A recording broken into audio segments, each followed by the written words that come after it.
Every year, fans rage about whether big men are dying out, yet the position always comes roaring back in some new form. Here's the deal. I'm breaking down 7 clear archetypes of NBA centers, and by the end, you'll know exactly what separates a human highlight reel from a dude who actually lasts a decade. I mean, I love the underdog story, but talent without sense is just wasted wingspan. By level 7, you'll spot the single trait every immortal center shares, and it probably isn't what you think. So let's start at the bottom of the food chain. Projects and deep bench, the athletic freaks with no game. Holy hell, what in the world is a 6'11 dude with pogo-stick legs doing looking like a cheat code in warmups, but still clocking DNPs when the game actually matters? That's the projects and deep bench zone. These are the athletic freaks who look like lab creations in drills, yet once the whistle blows, their instincts lag way behind at least for now. Kai Jones is Exhibit A. The bounce is still absurd. At 6'11" with a 7'5" wingspan, his vertical looks less like a jump and more like he's on hydraulics. He's the guy who fills your feed with slow-mo practice dunks that get thousands of fans asking, why isn't this dude playing more? But then the minutes do come, and what you usually get is a lob finish here, a putback there, and then stretches of nothing.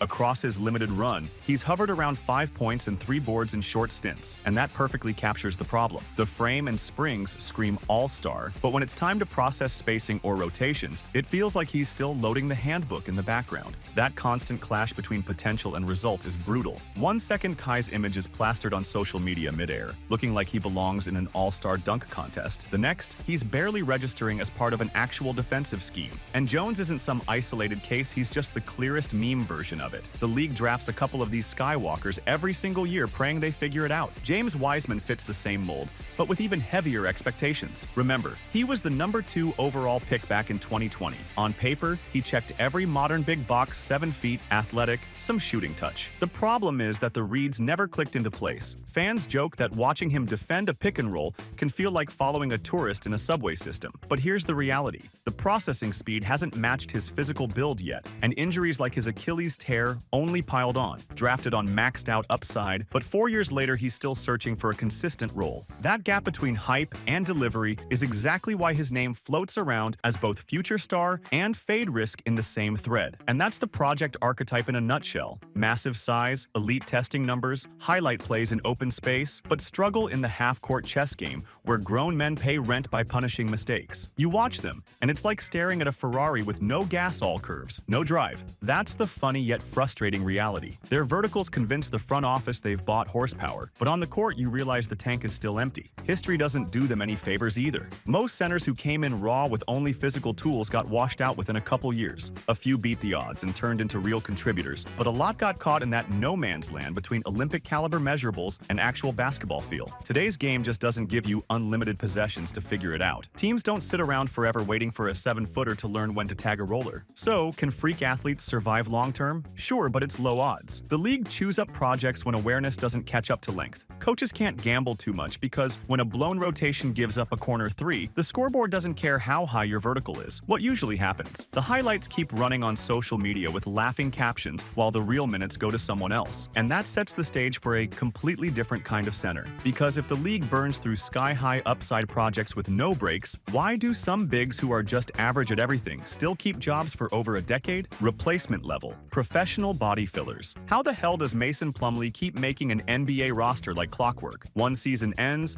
another starts, and there he is again. The guy has basically trademarked the act of being perfectly serviceable. Not spectacular, not disastrous, just steady enough that a coach can look down the bench, shrug, and call his number. That's the core of a replacement-level center, the professional body filler. These dudes aren't highlights, they're human duct tape. If your main big gets gassed or racks up fouls, you toss in a Plumlee and the game doesn't collapse. The arena doesn't buzz when he checks in, but nobody panics either. He eats 6 to 10 minutes, plugs the gap, and the stars get their breath. And it's not an accident. Plumlee is a 12-season pro. That kind of run doesn't happen by magic. His averages a handful of points, some boards, and a couple assists never hit a headline. But the consistency is what matters. Dependability and low-maintenance professionalism are currency in this league. He shows up, does what he can, stays stays within his lane, and avoids the blowups that bury younger prospects. Look at enough of his tape and it's clear. He'll grab a rebound, set a screen, finish a lob, and then get back into position. He's not the rim protector fans dream of, and nobody's scripting plays for him,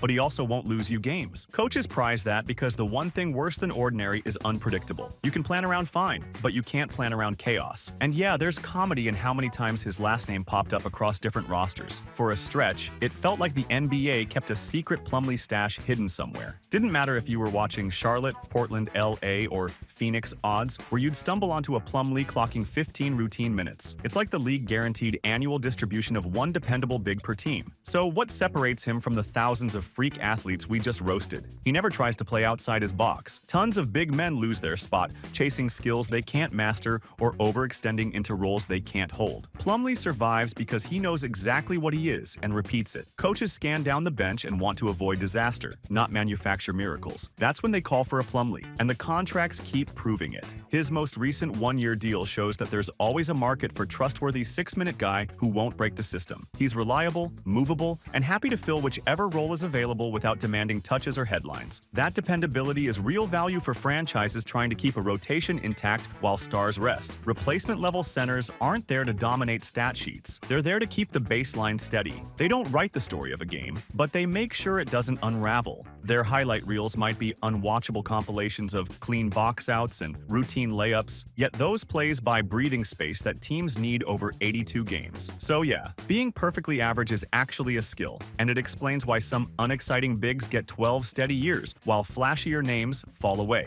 Later, we'll look at a whole different breed, the one-trick specialists who can out-earn a Plumlee by mastering a single lane. But before that, there's another tier. The guys who don't just survive by being safe, but carve value by hauling the kind of dirty work nobody cheers for. Solid role players, the lunch pail carriers. So now let's talk about the real grinders. Solid role players, the lunch pail carriers. These are the guys who don't need headlines or highlight edits. They just show up, set brutal screens, clean the glass, and make sure the star players can actually cook. Robert Williams III is the perfect example. This dude isn't crossing up defenders or pulling threes, and he's not running sets designed just for him. But when he's on the court, the game changes. He sprints the lane, times his jumps like a horror movie villain, and smothers shots around the rim. He's an all-defensive caliber rim protector whose on-off impact shows up the second he's sidelined. Coaches rave about him because when he's out, rotations suddenly look shaky, and every drive feels like a free runway. That contrast is the beauty of role players like Williams. Fans love the splashy 30-point nights, but they forget the guy erasing 5 buckets on the other end might be worth the same in value. The fun disappears when he misses games and the defense collapses into chaos. When he's active, guards take more risks, communication sharpens, and everyone stands taller because they've got a human eraser backing them up. Think of these guys as the janitors of basketball, not glamorous, but critical. The difference is, coaches prize this because the worst sin is unpredictability. You want the dude who makes the defense feel organized, even if no one tweets about his rotations. Without him, it's like trash piling up until the building stinks. Williams shows exactly why this tier matters. Nobody's running an offense through him. He's not the centerpiece. But the defensive rating always nudges up when he plays, and suddenly, the numbers start whispering what the eye test already told you the other team just scored less. You don't always see W's on the stat sheet for these guys, but that efficiency bump is gold. And let's be clear, their highlight reel is a 2-minute mixtape at best. A couple monster swats, a lob finish, maybe a hustle save that keeps a possession alive. Fans will scroll past it in 5 seconds. Coaches, though, they fight to sign that guy because they know possessions win games, not Instagram dunks. What makes them irreplaceable is their acceptance of the boring. These players embrace repetition, discipline,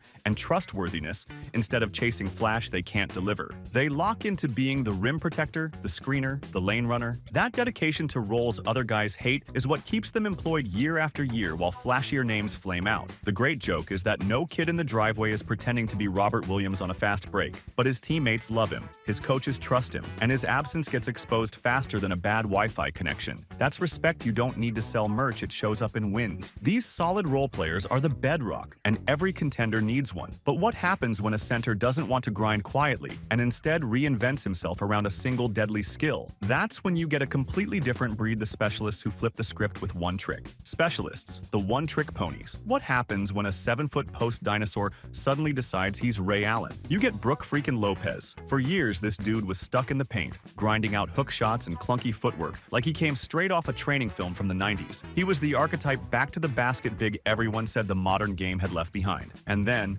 just like that, he dragged his size to the three-point line and started firing bombs like it was built into his DNA the entire time. That's the essence of the specialist. These are players who build their entire career around one skill sharpened so cleanly it changes how defenses play them. Lopez could have been washed when smaller lineups and spacing took over. Instead, he leaned into a total reinvention and became Splash Mountain, a 7-footer, tossing up threes like the league forgot to update the code. And it wasn't just novelty. Lopez reinvented himself into a floor spacer and shot the three at high percentages in recent seasons, proving the new version was real. Before this switch, he was predictable. Back you down, soft hook, lumber around in the paint. Defenses knew the script. But once he relocated to the arc, everything flipped. Suddenly, you had guards scrambling to chase a slow-footed giant 24 feet from the basket, because if they didn't, 3 points were already on the board. He isn't darting off screens like Steph, but the threat is enough. His size plus a reliable jumper forces every defense to bend. And let's be honest, it's funny. Lopez still moves like his shoes are weighed down,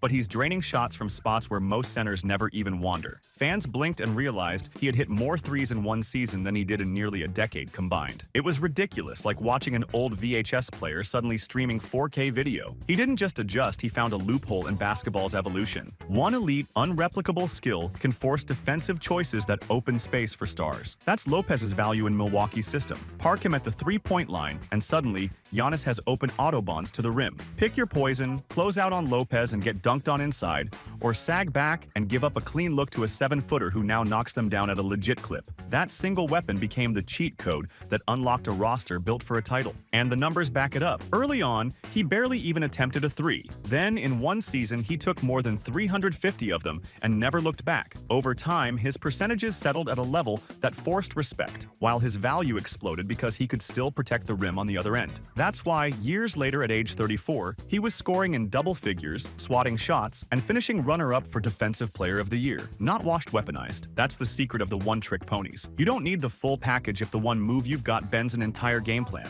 Lopez turned himself from a fading relic into a starter on a championship team, not because he became versatile, but because his singular trick was strong enough to swing possessions. Specialists remind you that survival in the league isn't always about doing everything. It's about doing one thing so ruthlessly well that coaches can't ignore it. Of course, that's still a role. Specialists thrive in their lane, but there's another kind of center, the ones who actually do it all. Not just a trick, not just the dirty work. Offense, defense, rim protection, rim finishing, and energy stacked like a battery. That's the blueprint every team secretly wishes they had. Two-way forces, complete modern centers. Now we're into the rare breed, the two-way forces. These are the centers who can guard your paint, finish your plays, and carry themselves like every possession depends on them. That's the sweet spot teams are chasing, and Jarrett Allen is the poster guy for it right now. He's tall enough to scare off drivers, skilled enough to dunk anything close to the rim, and disciplined enough not to hijack possessions. This is the proof that big men aren't out of date, they're just evolving into complete packages. What makes Allen stand out is balance. He doesn't live only on blocks or only on dunks. He blends the two until it feels like one style. Contest inside, he's there with the reach. Then, before you process it, he's already finishing on the other end with a lob or a hammer dunk. His game has a rhythm, and when he gets rolling, the energy builds. I joke and call it moxie, like he's hitting a video game combo where each dunk powers him up. But the truth is simpler. Those plays spark his confidence and juice the team. Plenty of bigs start hot and fade late. The legs go, the rebounds dry up, the defense softens. Allen's different. When he's active, each finish keeps him sharper, not weaker. You can see it in the way he runs the floor with more urgency as the game wears on. For opponents, the warning is obvious. Cut him off early, or risk watching him own the fourth quarter. His dunks don't just put 2 points on the board, they flip the momentum. And look, even stripping the comedy away, the numbers speak. His rim protection stays consistent, his finishing stays elite. In certain lineups, he's been known to finish north of 80% at the rim. That's absurd efficiency. He doesn't need three-point range, and he doesn't need to be a first option. Slot him into a spaced floor, let him roll and rim run, and you get nearly automatic offense. It's textbook discipline: protect, rebound, finish clean. That's why coaches love him. Most centers tilt too far in one direction. You've got rim protectors who can't buy a bucket, or scorers who couldn't guard a folding chair. Allen threads the needle. He sits in the middle, filling both sides with enough skill that you can't game plan him out. That balance creates constant matchup problems. Defenders hesitate on ball screens because they know if they help too much, he's catching a lob.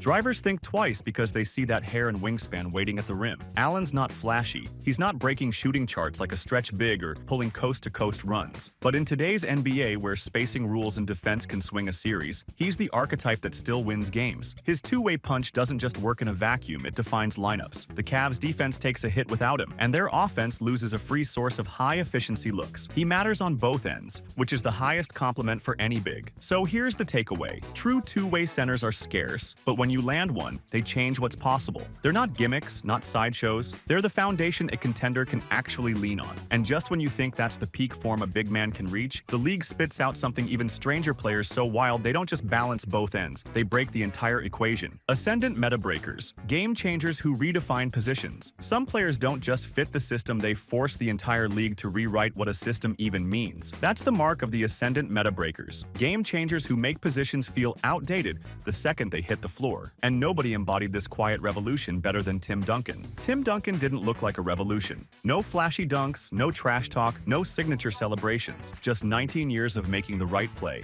every single time. They called him the big fundamental, which sounds boring until you realize he used those fundamentals to dismantle entire franchises. Duncan redefined what a power forward could be, not through athleticism or aggression, but through perfect positioning, flawless footwork, and a basketball IQ that turned simplicity into art. His bank shot off the glass became the most reliable 2 points in basketball history. Defenders knew it was coming, studied the angles, practiced the contests, and still watched it kiss the backboard and drop through. Duncan didn't need to overpower you. He just needed that extra inch of space his footwork created. And defensively, he anchored 5 championship teams by being everywhere without seeming to move much at all. Perfect rotations, textbook help defense, hands always up. He made the spectacular look routine and the routine look easy. The numbers are staggering: 15-time All-Star, 15-time All-NBA, 15-time All-Defensive Team. That consistency is inhuman. But what really broke the meta was how Duncan proved you could dominate without ego. He took pay cuts, deferred to younger stars, and never cared who got credit. In an era of super teams and player movement, he stayed in San Antonio and built a dynasty on fundamentals and selflessness. That shouldn't work in modern basketball, but Duncan made it work for 2 decades. Now look at the modern evolution. Anthony Davis represents what happens when you combine Duncan's two-way excellence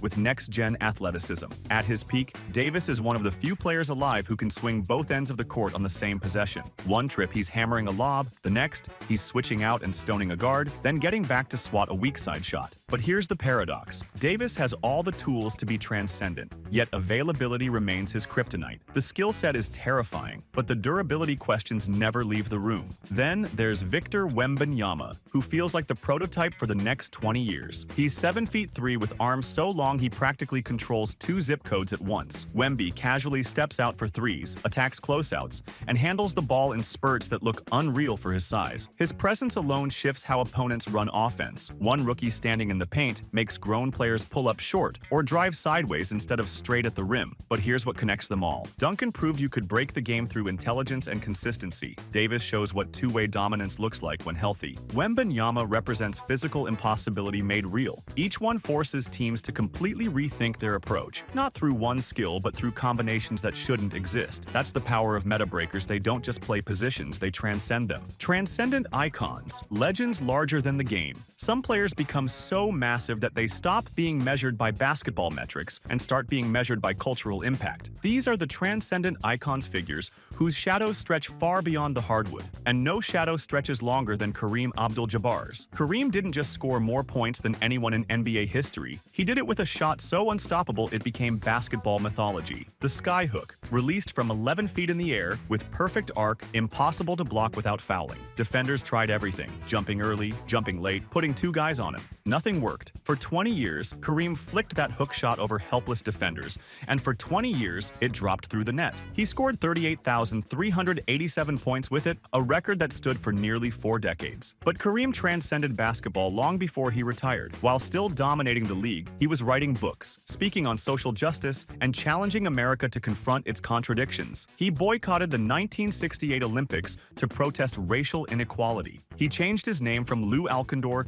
to honor his faith and heritage. He used his platform to discuss philosophy, history, and culture when most athletes were told to shut up and dribble. Kareem never shut up. He spoke louder. 6 championships, 6 MVPs, 19 All-Star games. The resume is untouchable. But what made Kareem larger than the game was how he carried himself through it all. Stoic, intellectual, principled. He wasn't trying to be loved. He was trying to be respected. And in doing so, he became both. Even today, at 77, he's still writing, still speaking, still educating. The points record may have finally fallen, but his impact as a voice for justice and intelligence in sports remains unmatched. Now contrast that with Shaquille O'Neal's same transcendent level, completely different energy. Shaq turned backboards into glass confetti and rims into twisted metal. Every game felt like a stress test for arena hardware. Where Kareem was precision, Shaq was demolition. He wasn't giving you skyhooks or fadeaways. He was backing you down and daring the entire arena to get in his way. 4 championships, an MVP, and a highlight reel of pure destruction. But like Kareem, Shaq's story didn't end with basketball. He became a movie star, a rapper, a TV personality who jokes as easily as he once dunked. He built an empire on charisma, turning himself into a brand that transcends sports. The difference? Kareem transcended through intellect and activism. Shaq transcended through entertainment and personality. Then there's Nikola Jokic, the unlikely heir to this throne. No activism like Kareem, no showmanship like Shaq, just a Serbian big man who looks like he'd rather be home with his horses, yet somehow became the best player alive. Jokic revolutionized the position through pure basketball genius, averaging triple-doubles as a center, threading passes that shouldn't be possible. He's transcendent through simplicity, proving you don't need to be larger than life to be larger than the game. That's what defines transcendent icons. Kareem showed that a basketball player could be a public intellectual. Shaq proved you could turn dominance into entertainment empire. Jokic is showing that genius alone can elevate you beyond the sport. They don't just dominate eras, they define what basketball means to the world beyond the court. They become permanent fixtures in culture, their names echoing long after their final games. And when you reach that level, you stop being just a player.